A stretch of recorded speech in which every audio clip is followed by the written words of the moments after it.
भागवत भगवान की जय हो।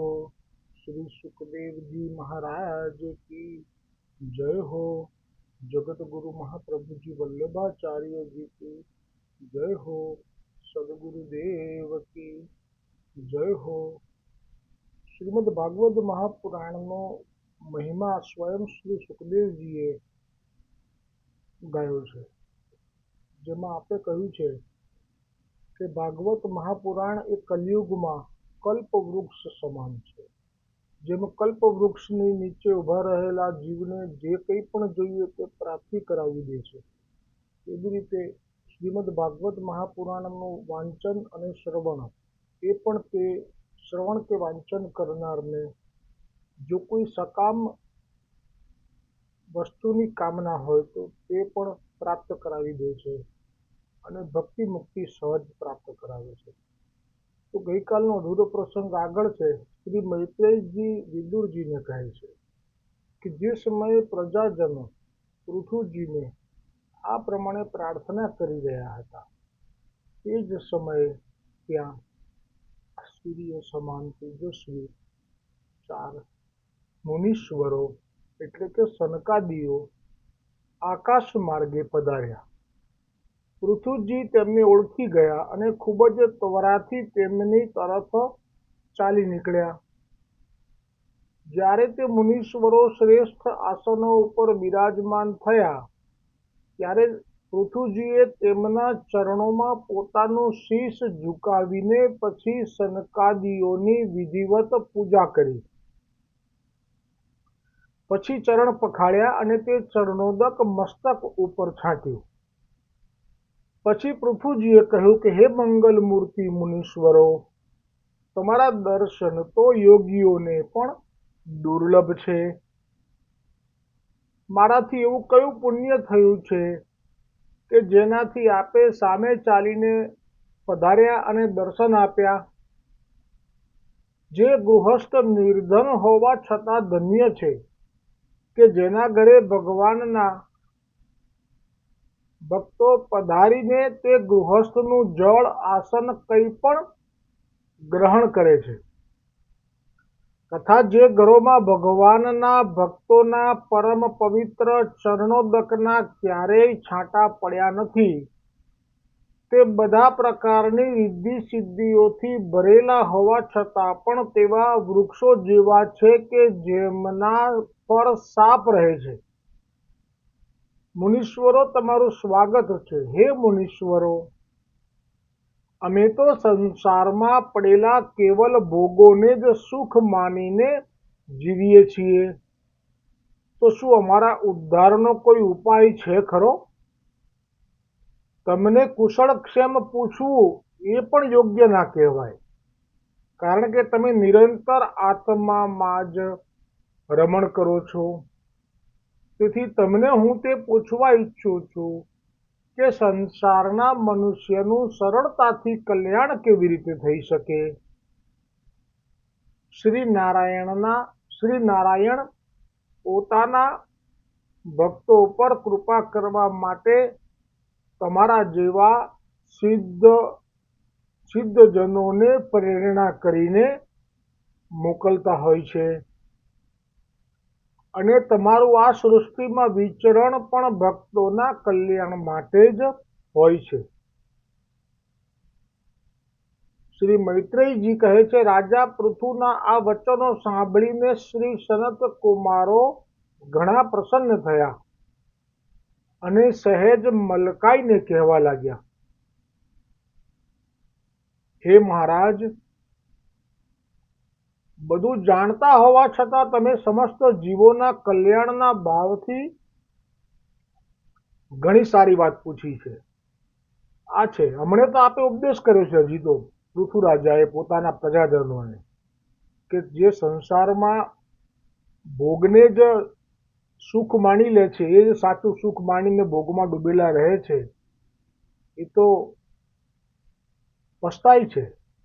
એમ કરીને આપે જે કલ્યાણનો ઉપદેશ કર્યો હતો ભક્તિનો, ભગવાન શ્રી વિષ્ણુની કથા એમાં મન રાખવા માટેનો, શ્રવણ કરવા માટેનો, હવે અહીંયા આપે આવું કહ્યું એની પાછળ આજે સનકાદિઓએ કહ્યું કે પ્રજાજનો જે છે ત્યાં બેઠેલા છે, એમના પ્રતિનિધિ રૂપે પ્રજાજનો જ્યારે જે જાણવા ઈચ્છે છે એ પૃથુથી તો જાણી ચૂક્યા, પણ પૃથુ કહે છે કે સનકાદીઓ જ્યાં આવ્યા છે એમના મુખેથી જો તમે સાંભળશો તો તમને વધારે વિશ્વાસ બેસશે.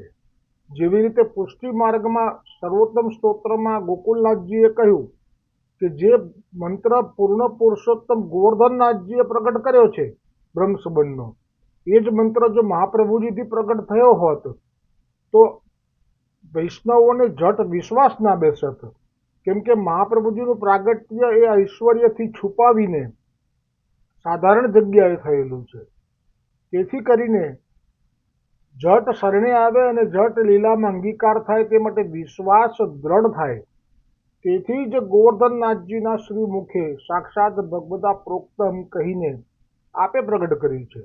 એવી રીતે ભલે આપે ઉપદેશ કર્યો પૃથ્વીરાજાએ, પણ અત્યારે જે સનકાદીઓ આવ્યા છે જેમને માટે તો શાસ્ત્રોમાં ખૂબ વર્ણન આવે છે, પુરાણોમાં ભાગવતજી પણ આપે જ સર્વપ્રથમ કહી હતી નારદ મુનિને.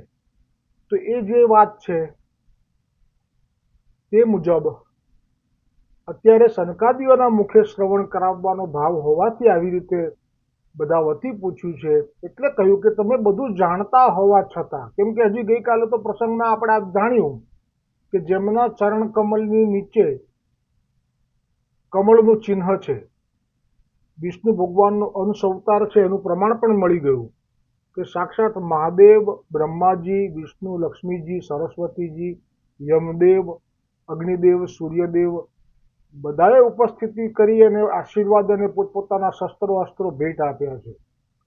પણ સંતોનો મહિમા પ્રગટ કર્યો છે અહીંયા કે રાજાના અવતારમાં ભગવાન છે, પણ એ ભગવાન હોવા છતાં એ રાજાના શરીરમાં છે, તો સંતોનો મહિમા એ વિશેષ છે. એટલે કે બધું જાણતા હોવા છતાં તમે સમસ્ત જીવોના કલ્યાણના ભાવથી ઘણી સારી વાત પૂછી છે. સત્પુરુષોનો સમાગમ શ્રોતા અને વક્તા બંનેને માટે કલ્યાણકારી હોય છે. તે વાર્તાલાપથી બધાનું મંગલ થાય છે. હે રાજન, ભગવાન શ્રી મધુસૂદનના ચરણ કમલોના હવે જો જવાબ આપવાનો શરૂ કર્યો. ફરી આપણે પ્રશ્ન એમનો એક વખત લઈ લઈએ, કારણ કે કલિયુગમાં સ્મરણ શક્તિ વિશેષ કરીને ઓછી હોય છે. હમણે સાંભળ્યું છે, હમણે ભૂલી જઈએ છે. મારી તો ઓછી છે જ, એટલે હું અત્યારે એ પ્રશ્નોનો ફરીવાર લઈ લઉં છું.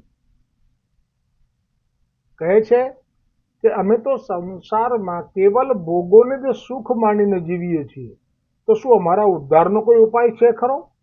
તમને કુશળ કેમ પૂછવું, તે તો આત્મામાં રમણ કરો. તેથી સંસારના મનુષ્યનું સરળતાથી કલ્યાણ કેવી રીતે થઈ શકે, એમ કરીને જે આ બે પ્રશ્નો કર્યા. સરળતાથી કલ્યાણ, કોઈ અધિક કષ્ટ પામીને વ્રત કરવા, ઉપવાસ કરવા એવી રીતે નહીં, સરળતાથી. કેટલો સુંદર પ્રશ્ન છે. આ સત્સંગ કેટલો બહુમૂલ્યવાન છે આજનો. તો કહે છે કે ભગવાન શ્રી મધુસૂદનના ચરણ કમળોના ગુણવાદમાં તમારો અવશ્ય અવિચળ પ્રેમ છે. બધાને આવી પ્રીતિ થવી મુશ્કેલ છે, પણ જેને આવી પ્રીતિ થઈ જાય છે તેના હૃદયમાં રહેલી વાસનાનો નાશ થઈ જાય છે. હવે તમે મને સમસ્ત જીવોના કલ્યાણ માટે જે પ્રશ્ન કર્યો છે તે માટે શાસ્ત્રોએ તેનો ઉપાય બતાવ્યો છે, જેનાથી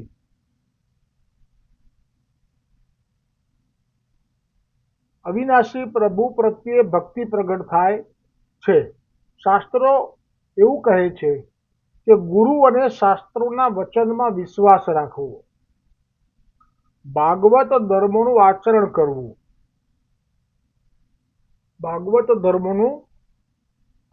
કરવું, પ્રભુની સેવા કરવી અને દરરોજ પ્રભુની કથા સાંભળવી જોઈએ. જે લોકો ધન અને ઇન્દ્રિયોના ભોગોમાં જ ડૂબેલા રહે છે તેઓની સાથે પ્રેમ રાખવો નહીં. જે મેં ગઈકાલે કહ્યું હતું કે સનકાદીઓનો એક ઉપદેશ એવો છે કે જે આપણા ઘરમાં જ રહેલા જે ભગવતના વિરોધી છે, જેને વલ્લભ વિઠ્ઠલ ગુસાઈજી માટે પ્રેમ નથી પુષ્ટિ માર્ગમાં, અને મર્યાદા માર્ગમાં જેમને ભગવાનની ભક્તિ ભજન ગમતા નથી, જે લોકો ખાઓ પીઓ એશ કરવાવાળા છે, તો તેમના માટે હવે સનકાદિજીનું આ વચન આપણે એકવાર ફરીવાર શ્રવણ કરી લઈએ. તો કહે છે કે જે લોકો ધન અને ઇન્દ્રિયોના ભોગોમાં જ રત છે તેવાઓની સાથે પ્રેમ રાખવો નહીં.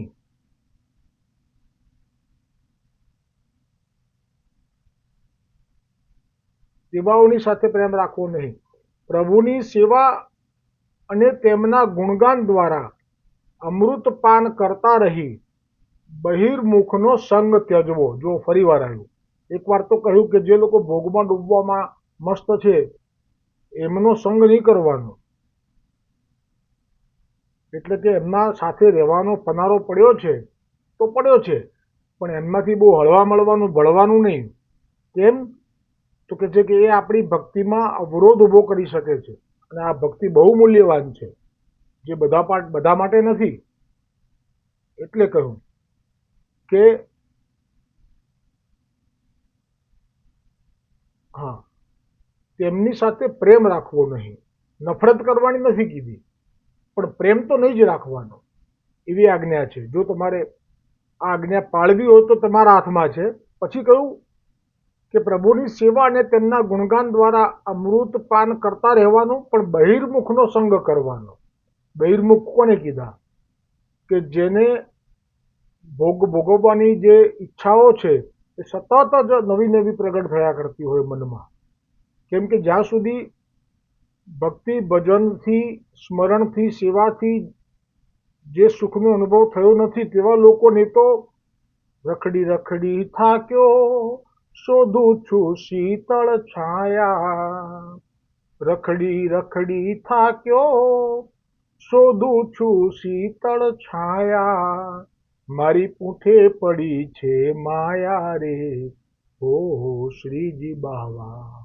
તો આવા લોકોની સાથે રહીએ અને પછી એ લોકો આપણને પણ ઢસડી જાય. મેં કહ્યું એમ, એવા જગ્યાએ લઈ જાય આપણને કે જેના નામ પણ આપણને મુખથી બોલવા એ સુંદર ના લાગે, તો પછી જવાનું કેવી રીતે સુંદર હોય ત્યાં? પછી જાત જાતની નવી નવી જેટલી હોટલો થાય, એમાં સ્વાદ અહીંયા સારો મળ્યો છે પણ તોય સંતોષ ના થાય, નવું કોઈ બને તો ત્યાં જવા માટે દોડે. તો એવા લોકોનો જે બહાર આવી રીતે જ્યારે ત્યારે જ્યાં ને ત્યાં ભટકવા માટે મનોવૃત્તિવાળા હોય, ને જ્યાં ત્યાં જેના તેના હાથનું કોલ્ડ સ્ટોરેજમાં જમા કરેલું પાછું ગરમ કરીને અંદર મસાલા નાખી નાખીને જે આપે ને પછી જે ખાય ને પછી હજી સારું મળશે બીજે એમ કરીને અલગ અલગ જગ્યાએ સ્વાદ માટે જીભ માટે ભટક્યા કરતા હોય, એ બધાનો સંગ તજવાનો કીધો છે. હવે ત્યાગ શબ્દ આવ્યો. પેલામાં પ્રેમ ના રાખવો એવું કહ્યું, પણ જો અતિ થાય, વારંવાર તમને ખેંચી જાય ઘસડી જાય કે ચલો આવી રીતે આ જગ્યા ઉપર, કે ચલો આ હોટલમાં, કે ચલો, તો એમના સંગનો ત્યાગ કરશો તો પ્રભુ માટે કરશો તો કોઈ પણ તમને વધારે તકલીફ નહીં આપી શકે. કેમ કે તમે જો આ પુષ્ટિ માર્ગની વાતમાં કહું તો મહાપ્રભુજીની કૃપાથી વૈષ્ણવોને સંસાર બાદ કરી શકતો નથી. કરવા જાય તો એ જીવને પણ ઠેકાણે લાવી દે છે મહાપ્રભુજી. એવી રીતે મર્યાદા ભક્તિ માર્ગમાં પણ જો કોઈ પણ જીવ આવી રીતે ભજન ભક્તિથી સંતુષ્ટ થવા લાગે, એના હૃદયમાંથી વાસનાનો વિનાશ થવા લાગે, એનામાં નિર્મળતાનો આવિર્ભાવ થવા લાગે ભજનના પ્રતાપથી, કથાના પ્રતાપથી, તો પછી તેણે તેમનો સંગ ત્યજી દેવો જોઈએ. એટલે કે એની સાથે બહુ પછી મગજમારી નહીં કરવી જોઈએ, પ્રભુ બધું સંભાળી લેશે. જેવી રીતે પ્રહલાદનું તમે ચરિત્ર તો જ્યારે આવશે 7મા સ્કંદમાં, એ તો ત્રણે ત્રણ જે લોક છે, પાતાલ લોક, પૃથ્વી લોક અને સ્વર્ગ લોક, એનો આધિપત્ય જે હતો હિરણ્યકશ્યપુ, એનો પુત્ર હતો. હવે એને ભોગ માટે જે જોઈએ એ તો એમ જ એને મળી જાય તેવું હતું, પણ તેને જે સ્વાદ ચાખી લીધેલો નારાયણ મંત્રનો, એમની ભક્તિનો, ભજનનો, એમના સ્વરૂપનો, આનંદનો, એટલે થઈને હવે એને આ બધું ફીકું લાગે. સંસારના સુખ સૌ ખારા રે લાગે, કડવા લાગે છે ભોગ. તો આવા અનુભવ થયા પછી જે સ્થિતિ છે એમાં પછી પિતાનો પણ ત્યાગ કર્યો જ ને, પણ કેવી રીતે? એનાથી પ્રેમ ના રાખ્યો, પણ નફરત ના કરી, એમનું અપમાન પણ નથી કર્યું, પણ પેલાએ સામે ચાલીને જ કહ્યું કે આને મારી નાખો. તેમ થોડું મારી નખાય. વાંકો વાળ નથી કરનારું દુનિયામાં કોઈ માનવી, જેને શ્યામ ધણી રખવાળ ઊની આંચ ન આવે છે.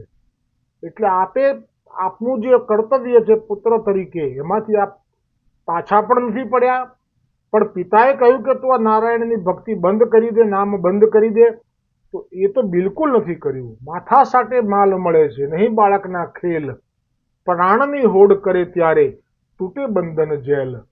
આમાં પડ્યા પછી પાછા ના પડાય. જો પાછા પડે તો વળી પાછું આ જ રહેશે. પછી ભક્તિને સંગ અને ભક્તોનો સંગ ને પછી બધું દુર્લભ થશે.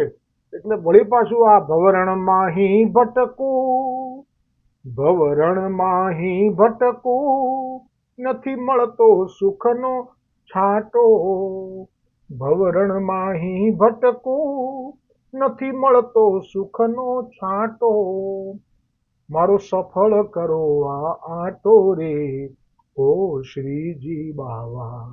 એ તો ક્યારે સમય સંજોગ આવે, આવ્યો છે અત્યારે. પ્રહલાદજી કહે છે હું નહીં છોડું ભજન, થાવું ભલે હેરાન, ભજન મારે કરવું છે, સુખમાં દુઃખમાં ધ્યાન હરિનું મારે ધરવું છે. કેટલો મોટો ત્યાગ છે આ. આટલું બધું સુખ ઐશ્વર્ય છોડીને નારાયણને નથી છોડ્યા. તો આ છે ભક્તિનો પ્રભાવ. એટલે અહીંયા કહે છે કે જે ભોગોમાં રત છે તેમની સાથે પ્રેમ ના રાખવો, બહિર્મુખોનો સંગનો ત્યાગ કરવો, પણ કોઈ પણ જીવને કષ્ટ આપવું નહીં. જે પ્રશ્ન પૂછ્યો છે ને પૃથ્વીરાજાએ કે જીવને સરળતાથી કલ્યાણ કેવી રીતે થાય, ઉદ્ધાર કેવી રીતે થાય, તો કેટલો સાદો રસ્તો બતાવે છે. હવે આમાં કોઈ પૂજા નથી, આમાં કોઈ કથા પણ શ્રવણ નથી થઈ શકતી. ધારો કે કોઈને ભગવાનનું નામ પણ હવે લેવાતું નથી મુખ ઉપર, કલયુગનો એવો પાવર છે. તો પછી કહે છે કે આટલું જ કરવાનું. જો એમાંથી કંઈ ના થઈ શકે તો કહ્યું કે કોઈ જીવને કષ્ટ નહીં આપવાનું, નિવૃત્તિમાં નિષ્ઠા રાખવાની. એટલે બહુ કમાઈને બહુ પછી બધી જગ્યાએ ભટકવા જવું ને બહુ હોટલોમાં ખાવા જવું, એ વૃત્તિમાંથી બહાર નીકળી જવાનું. એટલે કે નિવૃત્તિ. એટલે કે છે કે પ્રભુમાં આનંદમાં મસ્ત રહેવાનું, મગન રહેવાનું અને વિશ્વાસ રાખવાનો કે એ જ મારું નિભાવ કરી રહ્યા છે. હું કોઈના ઉપર આધાર રાખીને જીવતો નથી, મારા પ્રભુ મને જીવાડે છે. તું જીવાડે જીવવાનું, તું મારે તો મરવાનું, તું તારે તો તરવાનું, દુઃખોનો ના આવે છેડો, એ દુઃખો તો તમે ફેડો, આ માયાએ લીધો છે કેડો. આવા અનન્ય ભાવ સાથે સ્પષ્ટ આજ્ઞા કરી છે. શું કહ્યું? તો કહે છે કે નિવૃત્તિમાં નિષ્ઠા રાખવાની. આ નિવૃત્તિમાં નિષ્ઠા એ એકદમ તો ના આવે. હરિરાયજીએ પણ કહ્યું છે કે કોઈ પણ વૈષ્ણવોએ એકદમ જ ઘરમાંથી બધાનો ત્યાગ કરીને જે વૃત્તિ મનમાં ઉત્પન્ન થાય છે એ બધા માટે દુર્લભ છે. એટલે બધાની સાથે હળતા મળતા રહેવાનું. તીર્થમાં જાય તો જવાનું, આજુબાજુ લૌકિક પ્રસંગો હોય તો એ જવાનું, પણ મન એમાં નહીં જવા દેવાનું. એ વખતે આપણે આપણો આશ્રય દ્રઢ રાખવાનો. કેમ કે સુરદાસજી તો સમર્થ હતા, એટલે આપ 6 વર્ષની ઉંમરે ચાલી નીકળ્યા. કૃષ્ણદાસ અધિકારી તો કેટલા સામર્થ્યવાન કે જે આપના પિતાની સામે પડી ગયા, અને પિતા પણ કરોડો અબજોપતિ, પણ બધાનો ત્યાગ કરીને નીકળી ગયા. એવું સામર્થ્ય બધામાં ના હોય. એટલે કહ્યું એ લોકો નિવૃત્તિ કરવા જાય જેનામાં સામર્થ્ય નથી, તો ઉપરથી આગળ જઈને પાછા પડે તો પુષ્ટિ માર્ગ વગો વહી જાય. એવી ઉતાવળ કરવાની ના પાડી છે. પછી કહે કોઈની નિંદા ક્યારેય નહીં કરવી, કોઈ પણ પદાર્થની કામના નહીં કરવી. કારણ કે જ્યાં પદાર્થની કામના શરૂ થાય એમાં હૃદયમાં બેઠેલા જે પ્રભુ છે એમને એમ ખબર પડી જાય કે આ તો વળી પાછો સંતોષનું જે વાતાવરણ હતું એના હૃદયમાં, ત્યાં કામના આવી. એટલે પછી બે સાથે ના રહી શકે. એક મ્યાનમાં બે તલવાર ના રહી શકે. એમાં પછી એક જ સમાય, ક્યાં તો કામ ને ક્યાં તો શ્યામ. હવે કામ આવ્યો એટલે શ્યામ ગયા અંદરથી. એટલે કહ્યું છે કે કોઈ પદાર્થની કામના નહીં કરવાની. આજુબાજુ વાળાના ઘરમાં જોઈને જે 252 આવે છે કે બાજુવાળા કુળદેવીના ઉપાસકને બહુ દ્રવ્ય હતું ને એ કામના આવી તો પછી પ્રભુને જે શ્રમ પડ્યો તો પ્રભુએ તેના વરને જે પછી પરીક્ષા કરી એની એ પ્રસંગ આપણે વચ્ચે વર્ણન કરી લીધો છે. કામના નહીં કરવાની. ભક્તોના કાનોને સુખ આપનારા શ્રી હરિના ગુણોનું વારંવાર વર્ણન કરવું. આમ કરતા રહેવાથી ભક્તિભાવમાં સતત વધારો થતો રહેશે અને પ્રભુની કૃપાનો અનુભવ થવા લાગશે. ત્યારે અંત સમયે શરીર છૂટ્યા પછી પણ કોઈ યોનિમાં એટલે કે ગર્ભમાં જવું પડતું નથી. એટલે કે જન્મ મરણનું ચક્ર સમાપ્ત થઈ જતા છેવટે પ્રભુના ધામની પ્રાપ્તિ થઈ જશે. આ ઉપદેશ શ્રવણ કરીને રાજા પૃથ્વીએ કહ્યું કે હે ભગવાન, પ્રભુની પ્રેરણાથી જ તમે અહીં પધારીને જીવોના કલ્યાણ માટે સુંદર ઉપદેશ આપ્યો છે. તમે ઘણા જ દયાળુ છો. પછી સનકાદિઓ આકાશ માર્ગે પ્રયાણ કરી ગયા. આખરે પૃથુજીએ પોતાનું રાજ્ય પુત્રને સોંપી સઘળા વૈભવો ક્ષણવારમાં ત્યાગ કરી પત્ની અર્ચી દેવી સાથે વનમાં ચાલ્યા ગયા.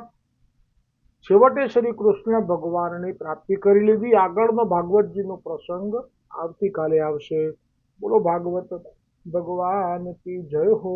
श्री सुखदेव जी महाराज की जय हो. जगतगुरु महाप्रभु जी वल्लभाचार्य जी की जय हो. सदगुरुदेव की जय हो. हमारा ब्रह्म संबंध दातार गुरु कड़ीगर ब्रजेश कुमार जी महाराज श्री की जय हो.